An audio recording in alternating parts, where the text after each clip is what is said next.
We have a client of ours who is actually a very good case study that you should all know about. They are having a partnership business. They were running a business for more than 35 years. The two brothers were running it. Thriving business, very profitable, doing extremely well. They had a very good market share in the space that they were operating in also. One fine day, due to some reason which obviously I am not privy to, the two brothers had a fallout. They had a personal issue, they stopped talking, their business took the brunt of it. If you realize what happened was, all their business assets was in the form of a partnership firm. They had a joint account in the business where both of them were signatories and they were supposed to sign it if they have to withdraw anything from the company. And these two brothers, who have been obviously siblings for life, had a personal feud which turned out to be a business problem. They're not talking now. They are not able to take any decisions anymore. The business is literally shut. The factory building is not used. The plant and machinery is just getting depreciated as we speak. They have more than 30 crores of rupees in their company account, in the current account. But at this point in time, one of the two brothers is almost bankrupt.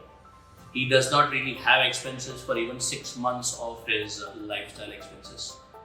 Why did this happen? And that is something which I want to tell you. These are three reasons why I think any business owner, any entrepreneur should consciously think about creating their own personal balance sheet, which is different from their business balance sheet. Reason number one is the most obvious that you can hear from the story also, from this case study also. The first reason is you can create a personal balance sheet, you can create personal wealth for your own goals, for your family's aspirations, which are not linked to the business at all. The business has its own set of risks. You're always one regulatory change away from probably a shutdown of your business.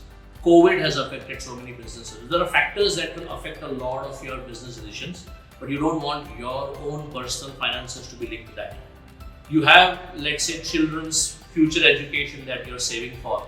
You don't want a situation in the future where you tell your daughter, you cannot study in the university that she wanted to because my business has gone through a downturn. That's a very bad financial management thing that you've done. So first, ensure that your personal aspirations are immune from any business ups and downs and any business risk. Number two is, there are cases where your business has multiple owners. You're not the only owner in the business. Maybe other family members are also involved in the business. You want your own personal wealth that you will decide how to use, how to spend without necessarily going through a family meeting to decide on that. You want to take a vacation next month. You don't want a situation where you go back to your family, discuss everything and then take the money back from that business pool, business funds and just draw from that. You are planning something for your children. It should not be a function of how much business profits are there at that point in time or to be able to convince others about it. So create your own space. It gives you the decision making choice. It gives you the freedom to live the personal life the way you want, the way your family wants. And number three is something that most entrepreneurs do not think about because it's a very long-term thing. The moment you create a clean structure in your business, the moment you create a philosophy or a policy where all the money is taken in the form of salary or dividends on a regular interval, the business only has those assets which the business needs. It all results into multiple long-term benefits. One, your business ratios are all logical and better. You have a balance sheet with only those assets which is lying in the business. All your profitability ratios will go higher, be it net profit ratio, be it return on assets, be it return on capital employed. All that will lead to a better business balance sheet and metrics in the future. If you ever want to raise funds for the business, if you ever want to do an expansion, if you ever want to do a joint venture with, let's say, a very well-established brand or a company, all these factors will come into picture.